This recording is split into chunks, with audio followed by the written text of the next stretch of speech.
ప్రేక్షకులందరికీ నమస్కారం అండి. మనం గత ఎపిసోడ్లో తూర్పు ఇల్లు అంటే ఏంటి, తూర్పు ఫేసింగ్ ఇల్లు అంటే ఏంటి, దక్షిణం ఇల్లు అంటే ఏంటి, దక్షిణం ఫేసింగ్ ఇల్లు అంటే ఏంటి, పడమర ఇల్లు అంటే ఏంటి, పడమర ఫేసింగ్ ఇల్లు అంటే ఏంటి, అండ్ చివరిగా ఉత్తరం ఇల్లు అంటే ఏంటి, ఉత్తరం ఫేసింగ్ ఇల్లు అంటే ఏంటి, వీటికి సంబంధించిన డీటెయిలింగ్ ఇన్ఫర్మేషన్ పూర్తి ఎపిసోడ్ గతంలో మనం చేసాం. లాస్ట్ ఎపిసోడ్లో నేను ఒకటి చెప్పాను ఏంటంటే, నెక్స్ట్ ఎపిసోడ్లో మీకు నేను ఈశాన్యం ఇల్లు గురించి, ఆగ్నేయం ఇల్లు గురించి, నైరుతి ఇల్లు గురించి, వాయువ్య ఇల్లు గురించి చెప్తానని చెప్పాను. అసలు సార్ నైరుతి ఇల్లు అంటే ఏంటి, ఈశాన్యపు ఇల్లు అంటే ఏంటి, వాయువ్య ఇల్లు అంటే ఏంటి, ఆగ్నేయపు ఇల్లు అంటే ఏంటి, ఇది ఎక్కడ మేము వినలేదు సార్, మీరు ఎక్కడ టాపిక్ చెప్తున్నారు, మీరు వినలేదండి, మీకు అన్నీ తెలుసు. నేను ఇక్కడ ఎక్స్ప్లెయిన్ చేస్తాను, మీరు ఎక్స్ప్లెయిన్ చేసిన తర్వాత మీకు అర్థమవుతుంది. ఒకసారి ఇక్కడ చూడండి, ఇది ఒక స్థలం అండి, ఓకేనా. ఇది ఒక ఎగ్జాంపుల్లో తూర్పు ఫేసింగ్, ఈస్ట్ ఫేసింగ్ స్థలం అనుకుందాం, ఊరికే ఒక మాటకు అనుకుందాం. ఇందులో మీరు అబ్జర్వ్ చేయండి, నైరుతి ఇల్లు అనేది అందరికీ తెలిసిందే, ఓకేనా. సో స్థలం మొత్తంలో ఇది తూర్పు, చూసుకోండి, తూర్పు, దక్షిణము, పడమర, ఉత్తరం. రైట్ సార్, స్థలంలో ఇల్లు ఎక్కడ కట్టాలి అని ఒక ప్రశ్న వేస్తే అందరు ఏమంటారు, సార్ నైరుతి కేసి కట్టాలి, ఉత్తరంలో ఎక్కువ ఖాళీ పెట్టాలి, తూర్పులో ఎక్కువ ఖాళీ పెట్టాలి అని మాట్లాడతారు, తెలుసు కదా అందరికి. ఇదేంటి ఫస్ట్, దీనినే నైరుతి ఇల్లు అంటారు. అంటే నైరుతి ఇల్లు అంటే ఏమీ లేదండి, ఇన్ ఎనీ ఫేసింగ్ స్థలంలో మీ ఇంటిని నైరుతి వైపుకు జరిపి కట్టినప్పుడు దీనిని నైరుతి ఇల్లు అంటారు. సింపుల్ అండి, దాని మించి ఏం లేదు. సో దక్షిణంలో సమానమైన ఖాళీ అంటే ఈ మొత్తానికి 9 భాగాలుగా డివైడ్ చేసినప్పుడు ఒక పార్ట్ అనేది డివైడ్ అవుతుంది, ఓకేనా. చాలా సింపుల్. సో దీనికంటే ఎక్కువ ఇక్కడ ఉంటుంది, దీనికంటే ఎక్కువ ఇక్కడ ఉంటుంది. ఇప్పుడు ఇది నైరుతి ఇల్లు అయిపోయింది, సింపుల్. ఇది క్లియర్ కదా, రైట్.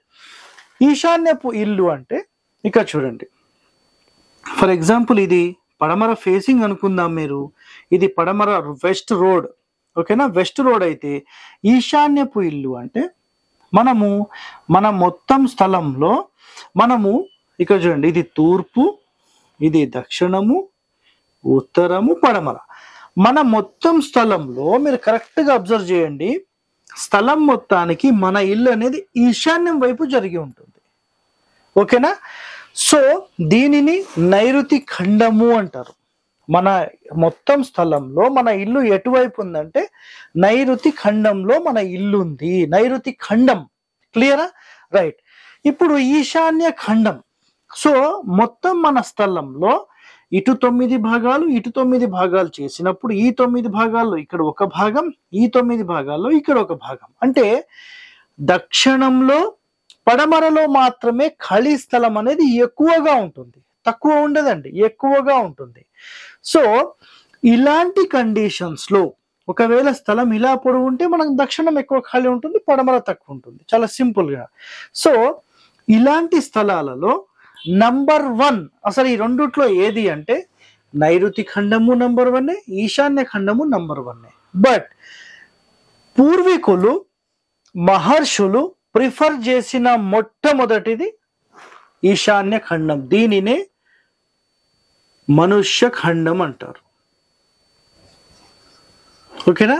నైరుతి ఖండాన్ని సింపుల్ గా దైవ ఖండం అంటారు. ఇక చూడండి ఒకసారి, స్థలం మొత్తాన్ని 4 ముక్కలుగా డివైడ్ చేస్తే మనుష్య ఖండం ఈశాన్యాన్ని, ఆగ్నేయ ఖండం ఆగ్నేయాన్ని, దైవ ఖండం అంటే నైరుతిని, వాయువ్య ఖండం అంటే వాయువుని. సో ఇక్కడ క్లియర్ గా మీకు ఏం చెప్పానంటే, స్థలం మొత్తంలో మన ఇంటిని నైరుతి వైపుకు జరిపినప్పుడు దీనిని నైరుతి ఇల్లని, నైరుతి ఖండం అని, దీన్ని దైవ ఖండం అని కూడా మనం మాట్లాడతాం, ఓకేనా. ఇది ఒకటి క్లియర్ మీకు, రైట్. ఇప్పుడు ఇందులో మీకు మళ్ళీ సెకండరీ ఆప్షన్ కిందికి చెప్తాను నేను. ఈశాన్య ఖండం అంటే ఆల్రెడీ నేను ఇక్కడ చూపించాను మీకు లైవ్ గా, క్లియర్ గా మొత్తం గీసి నేను చూపించాను. అదేంటంటే మన మొత్తం స్థలంలో ఇల్లు అనేది ఈశాన్యం వైపుకి జరిగి ఉంటుంది. సో అది కూడా నేను క్లియర్ గా మీకు ఎక్స్ప్లెయిన్ చేశాను. ఇప్పుడు చివరిగా ఆగ్నేయపు ఖండం ఎంత ఏంటంటే మన మొత్తం స్థలం గనక ఇదంతా స్థలం మనది, మనం ఆగ్నేయానికి జరిపి ఇల్లు కట్టారో 100% ఈ ఇంటి లోపల మీరు ఉండలేరు. ఇది ఎక్కువగా అమ్మకాలకు, ధన నష్టానికి ఇది కారణం అవుతుంది. సో మనకు వర్గుల ప్రకారం అయితే కొన్ని పుస్తకాల్లో, కొన్ని గ్రంథాలలో మనకు ఈ వాయువ్య ఖండము, ఆగ్నేయ ఖండం అని ఇచ్చారు. East, west, south, north. మరి ఈ బిట్కి east, west, south, north. So ఆగ్నేయ ఖండము అండ్ వాయువ్య ఖండం, ఈ రెండు ఖండాలు, ఇది ఆగ్నేయ ఖండం, ఇది వాయువ్య ఖండం. మొత్తం స్థలంలో మీరు తూర్పు కేసి ఇల్లు కట్టొచ్చు అన్నారు, ఓకేనా? పడమర కేసి ఇల్లు కట్టొచ్చు, ఉత్తరానికి వేసి ఇల్లు కట్టొచ్చు, దక్షిణానికి వేసి ఇల్లు కట్టొచ్చు. పూర్తి గోడ కట్టాలని నేను ఎక్కడ చెప్పలేదు, మళ్ళీ అదొక అభిప్రాయం ఉండొచ్చు. ఒక భాగాన్ని మీరు ఖచ్చితంగా వదిలి ఇల్లు కట్టాలి.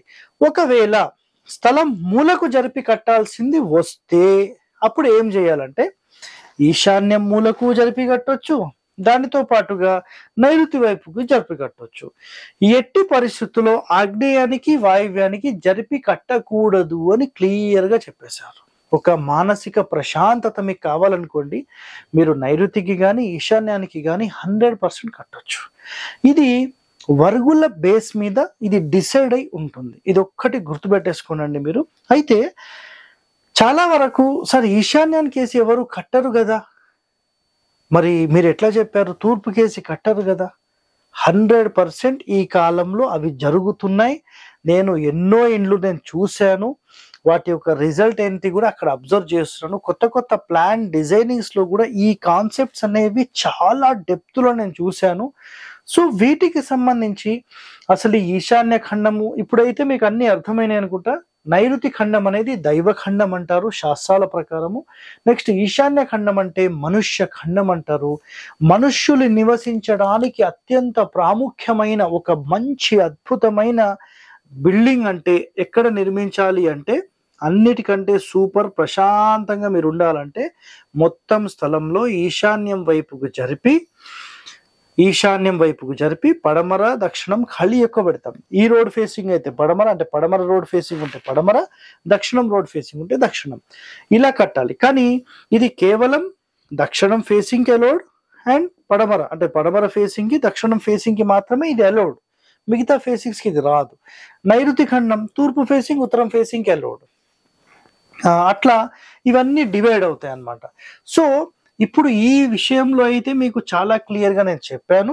నెక్స్ట్ ఎపిసోడ్లో నేను ఏం చేస్తానంటే అసలు ఇప్పుడు కట్టే ఇండ్లల్లో అసలు ఈశాన్య ఖండం ఎవరన్నా పాటిస్తున్నారా, నైరుతి ఖండం ఎవరన్నా పాటిస్తున్నారా, అసలు వీటికి సంబంధించిన డీటెయిలింగ్స్ ఏంటి, శాస్త్ర నియమాల ప్రకారం నేను టోటల్ ఎక్స్ప్లెనేషన్తో ఒక నెక్స్ట్ ఎపిసోడ్ చేస్తాను. So stay tune to our channel.